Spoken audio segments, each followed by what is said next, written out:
اللهم صل على سيدنا محمد يا رب صل وسلم دائما ابدا على حبيبي. میں اللہ نے اصحاب کہف کا واقعہ سنایا کہ جنہوں نے اللہ کی خاطر قربانی دی اور اللہ پہ اعتماد اور توکل کیا تو ناکامیوں کے نقشوں میں بھی اللہ نے ان کو کامیاب کیا. کامیابی کی کوئی صورت بنتی نہیں تھی، ہر طرف ناکامی ہی ناکامی تھی، مگر اللہ پہ اعتماد. ان کے زبان سے الفاظ بھی کیسے نکلتے تھے کہ ہمارا رب ہماری رہنمائی کرے گا، اور رب سے دعا مانگتے ربنا ہیئ لنا من امرنا رشدا، اے اللہ تو ہمارے لیے کوئی ہدایت کی صورت پیدا کر دے. تو زبان سے بھی اچھے جملے نکال رہے تھے کہ بھئی اللہ مدد کرے گا، اور عملی طور پر بھی قربانی دے رہے تھے. تو کیسے ناکامیوں کے اسباب میں اللہ نے ان کو کامیاب کر کے دکھایا ایک معجزاتی طور پر. اب اللہ واقعہ بیان کر رہے ہیں ان متکبر لوگوں کا کہ کامیابی کے تمام اسباب کے ہوتے ہوئے بھی تکبر کی وجہ سے اللہ نے ان کو برباد کیا ہے. اور اس کا بنیادی مقصد مشرکین مکہ کو سمجھانا بھی ہے کہ جو بڑا ناز کرتے تھے اپنے بڑے ہونے پر، سردار ہونے پر، اور نبی کو حکم دیتے تھے کہ غریبوں کو اپنی محفل سے نکالیے، تو اللہ بتا رہے ہیں کہ تم سے پہلے بھی بہت لوگوں کو ہم نے اسباب اور وسائل اور دولت دی ہے اور انہوں نے تکبر کیا، تو کیسا ان کا انجام ہوا. تو تم بھی کبر سے بچو، تکبر سے بچو، اللہ کی طرف نسبت کرو. تو پہلے بھی ملحد لوگ گزرے ہیں جو خدا کے منکر تھے، آخرت کے منکر تھے، دولت پہ اور کامیابی کے نقشوں کو دیکھ کر وہ دھوکے میں پڑ گئے اور سمجھنے لگے جیسے ہم یہاں کامیاب ہیں تو ہمیشہ ہم کامیاب ہی رہیں گے. اس کے لیے اللہ نے نبی صلی اللہ علیہ وسلم کو حکم دیا کہ آپ ایک مثال بیان کیجئے. وَاضْرِبْ لَهُمْ مَثَلَ الرَّجُلَيْنِ، آپ ان کے لیے ایک مثال بیان کیجئے دو آدمیوں کی. دو دوست تھے یا دو گپ شپ لگانے والے تھے، تو ان میں سے ایک کو اللہ نے بہت مال اور اسباب دیے، دوسرا غریب تھا. تو جو دولت مند تھا وہ غریب پر اپنی فوقیت کس طرح سے بیان کرتا تھا، اس پہ کیسے اپنے بھرم میں لینے کی کوشش کرتا تھا اس کو، اور کیسے روب ڈالتا تھا اس کے اوپر. اللہ فرماتے ہیں جعلنا لأحدہما جنتین، ہم نے دونوں میں سے ایک کے لیے دو باغ بنائے. اب دیکھو اللہ تعالیٰ نے کیسا نظام رکھا ہے. دو باغ تھے تو اللہ ایک مساوات کا نظام چلاتا، ایک کو ایک باغ دے دیتا، دوسرے کو دوسرا باغ دے دیتا. لیکن اللہ تعالیٰ کی حکمت ہے کہ کسی کو بہت دولت دے دیتے ہیں، کسی کو بالکل غریب بنا دیتے ہیں. اب ایک ہی کو دو باغ دے دیے، دوسرے کے پاس کچھ بھی نہیں ہے. جعلنا لأحدہما جنتین من اعناب، انگوروں کے باغ تھے. وحففناہما بنخل، اور باغ بھی ایسے خوبصورت کہ ہم نے کھجوروں کے درختوں سے ان کو ڈھانکا ہوا تھا. اور وجعلنا بینہما زرعا، اور ان دونوں باغوں کے بیچ میں بھی کھیتی تھی اس کی، جو اس کی پیداوار میں اور تجارت میں اضافے کا ذریعہ بنتی تھی. کلتا الجنتین آتت اکلہا، دونوں باغ اپنا اکل یعنی اپنا پھل دیا کرتے تھے. ولم تظلم منہ شیئا، اور اس میں ذرہ برابر بھی کمی نہیں کیا کرتے تھے، بھرپور طریقے سے اپنی پیداوار دیا کرتے تھے جیسے باغ برکت والے باغ ہوتے ہیں. وفجرنا خلالہما نہرا، اور ان باغوں کے بیچ میں ہم نے پانی کا انتظام بھی کیا تھا، نہر تھی، تاکہ باغ کے مالک کو سیراب کرنے میں کوئی دشواری نہ ہو. وکان لہ ثمر، اور اس شخص کے لیے اس کے علاوہ بھی ثمر تھا، یعنی ان باغوں کے علاوہ بھی اس کی سورس آف انکم تھی، پیسہ تھا اس کے پاس. فقال لصاحبہ، اب ظاہر ہے جب باغ بھی پھل دے رہا ہے اور الگ سے تجارتیں بھی چل رہی ہیں اور دوست غریب ملے ہوئے ہیں، تو ظاہر ہے پھر دوستوں پر انسان اپنی دھاک جماتا ہے، روب جماتا ہے، ان پر اپنی فضیلت اور فوقیت شو کرتا ہے. تو یہاں بھی ایسا ہی ہوا، یہ تکبر میں آ گیا. فقال لصاحبہ، اپنے ساتھ چلنے والے یا بیٹھنے والے کے ساتھ کس سے کہنے لگا. وہو یحاورہ، اور وہ اس سے گپ شپ کر رہا تھا، بات چیت کر رہا تھا، باتیں ادھر ادھر کی ہو رہی تھی، تو بیچ میں شو مارنا شروع کر دی. انا اکثر منک مالا، میرے پاس پیسے بھی زیادہ ہیں. جیسے ہوتا ہے نا شو بازی میں آتے ہیں لوگ ادھر ادھر کی باتیں کرتے ہوئے، کیا کہتے ہیں بھائی ہمارا بڑا بینک بیلنس ہے.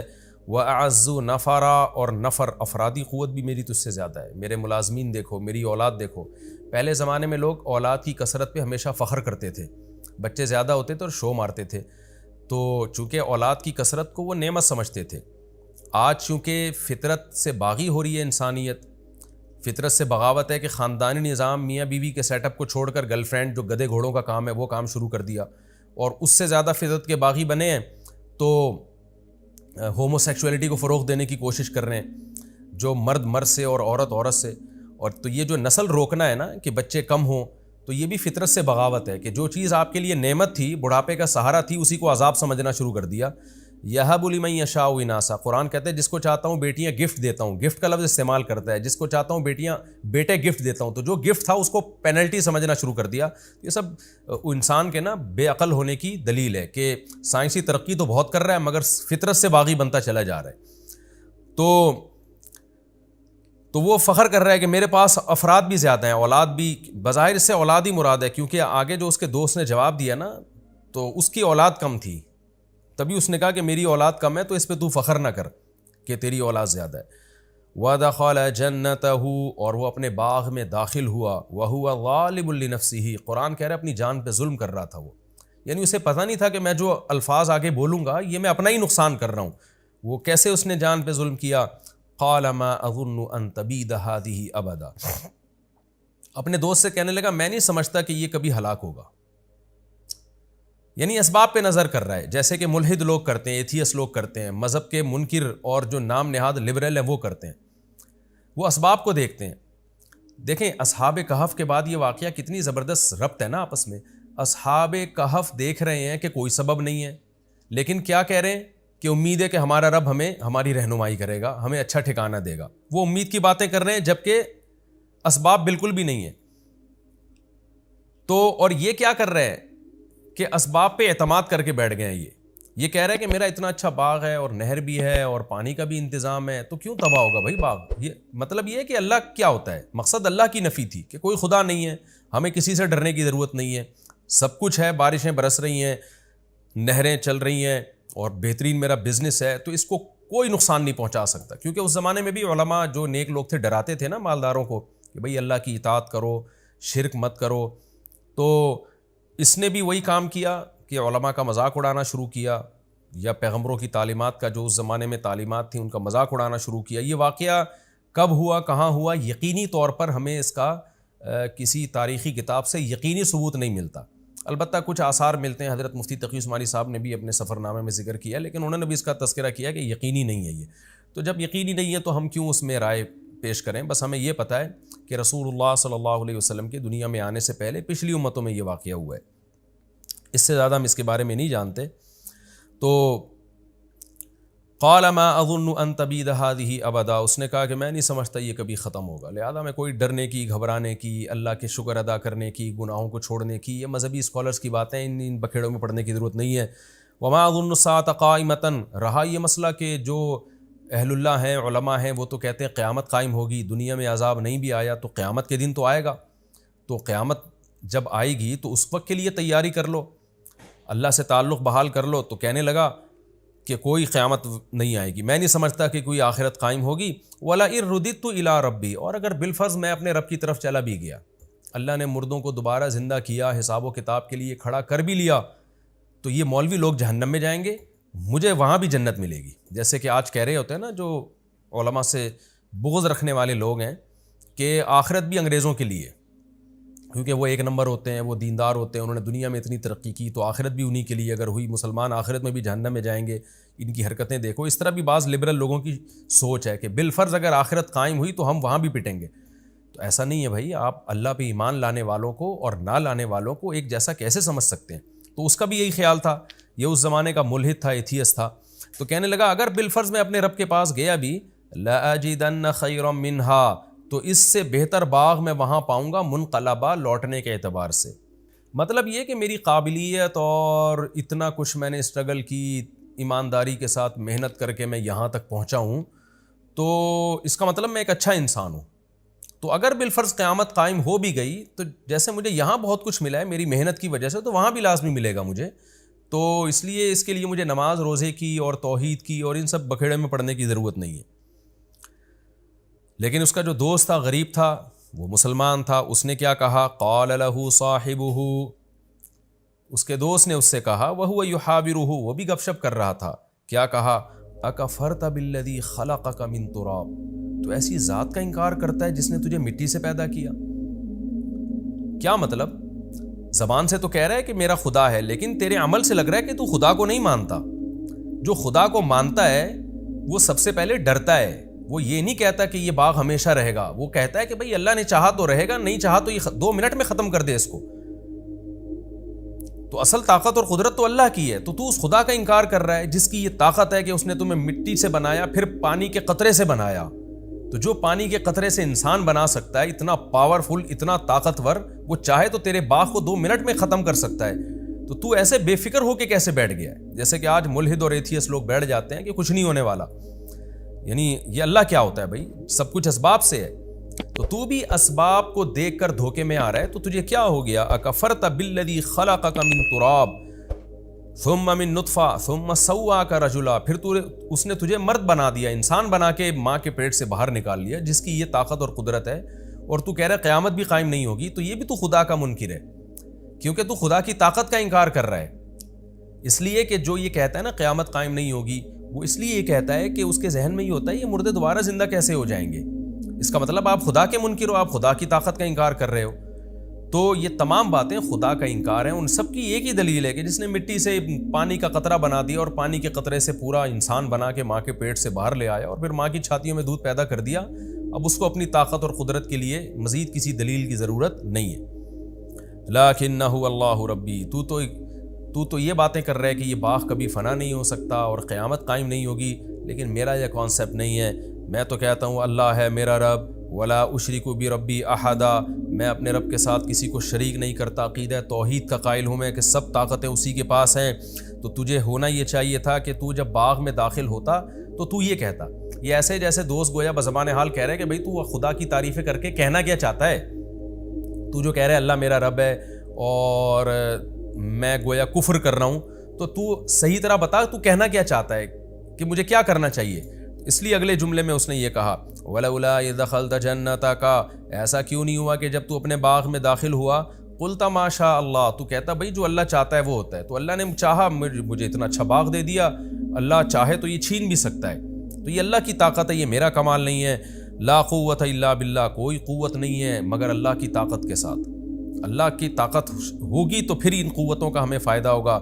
ان ترانی انا اقل منک مالا وولدا، اگر تیرا خیال یہ ہے کہ میں مال اور اولاد میں تجھ سے کم ہوں تو بجائے دھونس جمانے کے تو اللہ کا شکر ادا کرتا، بھئی اللہ کا دیا ہے. تو یوں کہتا فعسا ربی، میں تو امید کی بات کرتا ہوں، امید ہے میرا رب ان یؤتینی خیرا من جنتی کا، ہو سکتا ہے وہ کل تقدیر کا پانسا پلٹے اور تیرے باغ سے بھی بہتر باغ مجھے دے دے. وَيُرْسِلَ عَلَيْهَا حُسْبَانًا مِّنَ السَّمَاءِ، اور تو جو اس طرح کی تکبر والی باتیں کر رہا ہے تو عین ممکن ہے تیرے باغ پہ کوئی آسمانی آفت بھیجے، فَتُصْبِحَ صَعِيدًا زَلَقًا، اور وہ چٹیل میدان بن جائے. دیکھیں ناکامی کے نقشوں میں بات کیسی کر رہا ہے، امیدیں والی، کہ میرے پاس کچھ بھی نہیں ہے. آج کسی غریب کو تانا دیں تو وہ پھوٹ پھوٹ کے رونا شروع کر دے گا، لیکن اللہ بتا رہا ہے غریب کو بھی کہ بھائی بات تسلی کی کرو، بھائی اللہ نے دی ہے نا مجھے غربت، تو اللہ چاہے تو 2 منٹ میں مجھے دولت دے سکتا ہے. تو وہ غریب بھی چونکہ مسلمان تھا، اہل ایمان تھا، امید کی باتیں کر رہا ہے اور ڈپریشن کو ختم کر رہا ہے، اسٹریس کو ختم کر رہا ہے. تو فوراً کیا کہنے لگا، بھائی اللہ تعالیٰ چاہے تو 2 منٹ میں مجھے اس سے اچھا باغ دے دے، اور تو جو تکبر کر رہا ہے تیرے باغ کو 2 منٹ میں ہلاک کر دے، ختم کر دے. او یصبح ماؤها غورا، اور یہ جو نہروں پہ تو تکبر کر رہا ہے، تیرا پانی زمین میں دھسا دے اور تو اس پانی کو طلب کرنے کی طاقت ہی نہ رکھے. وَأُحِيطَ بِثَمَرِهِ، اس نے تو ایسی ایک بات کہہ دی تھی، اللہ کہتے ہیں ہم نے ایسا ہی کیا اور اس کے باغ کو ہلاکت نے گھیر لیا. فَأَصْبَحَ يُقَلِّبُ كَفَّيْهِ عَلَى مَا أَنفَقَ فِيهَا، جو کچھ باغ میں اس نے انویسٹ کیا تھا اس پر کف افسوس ملنے لگا. اور وَهِيَ خَاوِيَةٌ عَلَى عُرُوشِهَا، کوئی رات میں آسمانی آفت آئی ہے، صبح اٹھا تو سارا باغ الٹا پڑا ہوا تھا. وَيَقُولُ يَا لَيْتَنِي، اور کہنے لگا ہائے کاش، لَمْ أُشْرِكْ بِرَبِّي أَحَدًا، میں اپنے رب کے ساتھ کسی کو شریک نہ کرتا. کیا مطلب؟ خالص توحید کا قائل ہوتا. خالص توحید یہی ہے کہ ہر چیز اللہ کی طرف مفوض کی جائے. وَلَمْ تَكُنْ لَهُ فِئَةٌ يَنْصُرُونَهُ مِنْ دُونِ اللَّهِ، اللہ فرماتے ہیں اس کی کوئی ایسی جماعت نہ بنی جو اس کی اللہ کے عذاب سے مدد کر لیتی. جو بڑا ناز تھا نا کہ میرے اولاد بھی زیادہ اور میرے پاس افرادی قوت بھی زیادہ. وَمَا كَانَ مُنْتَصِرًا، اور نہ وہ خود اپنی مدد کر سکا. تو یہ اللہ نے واقعہ بیان کیا بتانے کے لیے کہ اپنی دولت پہ، اپنے مال پہ کبھی اتراؤ مت. وہی بات ہے جو قرآن میں سورہ معارج میں ہے نا، ان الانسان خلق ہلوعا، انسان جلد باز ہے. اذا مسہ الشر جزوعا، جب مصیبت پہنچتی ہے تو بے چین ہو جاتا ہے، بے صبرا بن جاتا ہے، اور جب خوشی پہنچتی ہے تو اترانے لگتا ہے۔ الا المصلین، سوائے وہ لوگ، ان لوگوں کے جو مذہب کو فالو کرتے ہیں، جو نماز پڑھتے ہیں، زکوٰۃ دیتے ہیں، معاہدوں کی پابندیاں کرتے ہیں، وہ کیا ہوتے ہیں کہ وہ ایسے نہیں ہوتے۔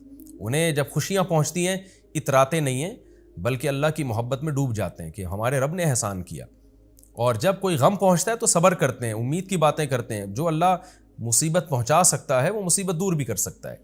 تو کتنا بہترین سبق ہمیں ان آیات میں ملا ہے، اور اس میں ملحد اور ایتھیس لوگ جو اپنی ترقی پر غیر مسلموں کی سائنسی ترقیوں پہ ناز کرتے ہیں، ان کے لیے بھی عبرت کا سامان ہے کہ آج یہ ترقی ہے، کل یہ تباہ و برباد بھی ہو سکتی ہے۔ ہم تو ایک بات جانتے ہیں، جس خدا نے پانی سے انسان کو بنایا یہ آٹومیٹیکلی نہیں ہو سکتا، یہ خدا کا کام ہے، اور ایسے سافٹ ویئر ماں کے پیٹ میں انسٹال کر دیے اور اس پانی کے قطرے میں انسٹال کر دیے کہ تھوڑے دنوں میں وہ ناک کان آنکھ دل دماغ جگر بن کے ماں کے پیٹ سے باہر آئے اور پھر چھاتیوں میں فوراً دودھ پیدا ہو جائے۔ جو خدا یہ کر سکتا ہے تو سب سے اہم ہماری نظر میں اہم یہ بات ہے کہ اس خدا سے تعلق اچھا کیا جائے، اس خدا کو راضی کیا جائے۔ پھر اگر دنیا میں ناکامی بھی ہے تو یہ ناکامی وقتی ناکامی ہے، یہ حقیقی ناکامی نہیں ہے، اور اس خدا کو ناراض کر کے اگر آپ نے دنیا حاصل کی ہے تو اس زیب و زینت سے قطعاً متاثر ہونے کی بالکل بھی ضرورت نہیں ہے۔ قرآن بار بار کہتا ہے اللہ کا انکار کرنے والوں کا زمین میں چلنا پھرنا اور لائف کو انجوائے کرنا، اس سے ہرگز دھوکے میں مت آؤ۔ تو یہ ہمیں اس سے بہت اہم سبق ملتا ہے۔ اور دونوں واقعات جو اللہ نے ایک ساتھ بیان کر دیے نا، اصحاب کہف کا بھی اور یہ اصحاب باغ کا بھی، تو اس سے ڈپریشن بھی ختم ہوتی ہے انسان کی، کہ آپ ناکامی نظر آ رہی ہے ہر طرف، تو بھائی اللہ تو ہے نا، اللہ سب کچھ کر سکتا ہے۔ تو جو اللہ تعالیٰ نے ہمیں ڈپریشن اور اسٹریس دور کرنے کے طریقے بیان کیے نا، وہ آج کسی ماہر نفسیات کے پاس نہیں۔ ہنالک الولایۃ للہ الحق، میرا خیال لفظی ترجمے میں نے شاید یہ والی آیت چھوڑ دی تھی، تو خیر اب کمپلیٹ کر لیتا ہوں۔ ہنالک کا مطلب ہوتا ہے یہاں، یعنی اس موقع پہ۔ ولایا مدد کو کہتے ہیں، للہ الحق، اس اللہ کے لیے جو برحق ہے، یعنی ایسے موقع پہ جب اس طرح کی کوئی قدرتی آفت آئے تو مدد اس اللہ ہی کے لیے ہے جو برحق ہے، وہی مدد کر سکتا ہے اگر کرنا چاہے تو۔ ہوا خیر ثوابا، وہ اللہ بہتر ہے بدلے کے اعتبار سے بھی، وہ خیر عقبا، اور بہتر ہے انجام کے اعتبار سے بھی، یعنی اس اللہ کا بدلہ اور جو رزلٹ ہے اللہ سے دوستی کا وہ بہرحال بہتر ہے، تو اللہ انجام بھی اچھا کرے گا اور ثواب بھی، بدلہ بھی دنیا کے لحاظ سے بہت اچھا دیتا ہے۔ تو کیا مطلب کہ یہ جو باغ ہلاک ہو گیا اس شخص کا، تو ایسے موقع پہ مدد بھی اللہ کر سکتا ہے، اور اللہ کو راضی کرو گے تو انجام بھی اچھا ہوگا اور ثواب بھی اچھا ملے گا۔ تو چونکہ اس شخص نے اللہ کو راضی نہیں کیا تو اب انجام بھی اچھا نہیں ہے اور حال بھی اچھا نہیں ہے، اللہ نے کیسے باغ کو تباہ و برباد کر دیا۔ یہ ہمارا رکوع الحمدللہ کمپلیٹ ہو گیا۔ اس رکوع میں جو ہمیں اسباق ملتے ہیں، ایک تو یہی سبق ملتا ہے کہ تکبر نہیں کرنا چاہیے۔ دوسری بات یہ جو ایتھیس لوگ دھوکے میں آتے ہیں نا اس زمین کو دیکھ کر، حالات کو دیکھ کر کہ قبروں سے مردہ کیسے زندہ ہوں گے، حقیقت میں ایک بہت بڑی بھول ان سے ہو رہی ہوتی ہے۔ اکفرت بالذی خلقک من تراب، جب بھی کوئی ایتھیس ایسی باتیں کیا کرے نا ملحد لوگ کہ یہ سب مذہبی باتیں غلط ہیں، کوئی جو ہے کوئی فرشتے نہیں ہیں، کوئی پیغمبر نہیں ہے، کوئی دوبارہ موت کے بعد زندگی نہیں ہے، تو فوراً یہ کہا کریں اکفرت بالذی خلقک من تراب، کہ جس خدا نے آپ کو مٹی سے بنایا، پھر پانی کے قطرے سے بنا دیا، پھر انسان بنا کے ماں کے پیٹ سے باہر نکال لیا، یہ کتنی بڑی قدرت ہے۔ یہ عمل تو چونکہ ہم صبح شام دیکھ رہے ہیں نا، اس لیے ہمارے لیے یہ ہم اس کے یوز ٹو ہو چکے ہیں، اور یہ ہمیں اچھمبے کی چیز نہیں لگتی، ورنہ اسی کو ساری زندگی انسان غور کرتا رہنا تو عقل میں نہ آئے یہ بات، یہ خدا کا کام ہے یہ۔ تو ایسے اس کے بعد بھی یہ کہنا کہ مردے دوبارہ زندہ نہیں کر سکتا وہ خدا، اور حساب و کتاب نہیں لے سکتا، یہ خدا کا انکار ہے۔ تو یہ آیت بہت موٹیویٹ کرتی ہے انسان کو، اکفرت بالذی خلقک من تراب ثم من نطفہ۔ باقی اس رکوع سے یہ جو ہمیں پتہ چلتا ہے کہ اس شخص نے جب اس کا باغ تباہ و برباد ہو گیا تو کف افسوس ملنے لگا اور کہنے لگا کہ کاش میں اپنے رب کے ساتھ کسی کو شریک نہ کرتا۔ تو کیا اس سے ہم یہ سمجھیں کہ اس نے اسلام قبول کر لیا، عقیدہ توحید کو مان لیا، یا ہم یہ سمجھیں کہ نہیں وہ کفر پر ہی مرا؟ تو ہمیں قرآن و سنت میں اس بارے میں کچھ نہیں ملتا۔ البتہ کسی کے صرف یہ الفاظ کہ اس کو یہ افسوس ہوا کہ میں نے ایسے الفاظ کیوں کہے، یہ توبہ کی علامت نہیں ہوتی، اس لیے کہ بعض دفعہ برے عمل پہ انسان کو ندامت تو ہوتی ہے مگر وہ توبہ نہیں کرتا، تو جبکہ گناہ کی معافی کے لیے باقاعدہ توبہ کرنا ضروری ہے، یعنی انسان توبہ کرے کہ میں اب آئندہ سے عقیدہ توحید کا قائل ہوں گا اور آئندہ سے میں یہ سمجھوں گا کہ جو مجھے مال اور اسباب ملے وہ اللہ نے دیے ہیں، اور پھر اپنے عمل کو درست کر لے وہ. تو جب تک یہ چیز نہیں ہوتی اس وقت تک توبہ قبول نہیں ہوتی انسان کی، کیونکہ بعض دفعہ کافر، قرآن تو کہہ رہا ہے نا وَجَاهَدُوا بِهَا وَاسْتَيْقَنَتْهَا أَنفُسُهُمْ، فرعون کو پتا تھا موسیٰ علیہ السلام اللہ کے سچے نبی ہیں لیکن اسلام میں داخل نہیں ہوا پراپر طریقے سے. تو کسی غیر مسلم کا اپنے آپ کو غلط سمجھنا یہ کافی نہیں ہے. مثال کے طور پر کوئی ہندو یہ سمجھتا ہے کہ بت پرستی غلط ہے تو اس سے وہ مسلمان نہیں ہو جائے گا، مشرک ہی کہلائے گا جب تک کہ عملی طور پر اس بت پرستی کو چھوڑ نہیں دیتا، اعلان برات نہیں کر دیتا وہ. تو یہاں بھی ایسا ہی ہے کہ اب ہمیں نہیں پتا اس نے توبہ کی یا نہیں کی، کر لی تو اللہ معاف کر دے گا اس کو آخرت میں، اور چاہیں گے تو اللہ دوبارہ دنیا میں بھی باغ دے سکتے ہیں، چاہیں تو نہیں دیں، وہ پھر اللہ کی مرضی ہے. لیکن ہمیں یہ بہرحال پتہ چلتا ہے کہ پہلے زمانے کے کافر لوگوں کو بھی بہرحال احساس ہو جایا کرتا تھا، جب باغ تباہ ہو گیا نا تو اس کو احساس ہوا کہ میں نے غلط کیا. لیکن آج لوگوں کے دل اتنے سخت ہو چکے ہیں کہ آسمانی آفتیں اور عذاب دیکھ کر بھی عبرت حاصل نہیں ہوتی اور اپنی غلطیوں پر ندامت کے لیے بھی تیار نہیں ہوتے. یہ بھی ایک بہت اہم بات ہے، اس سے بھی ہمیں ڈرنا چاہیے.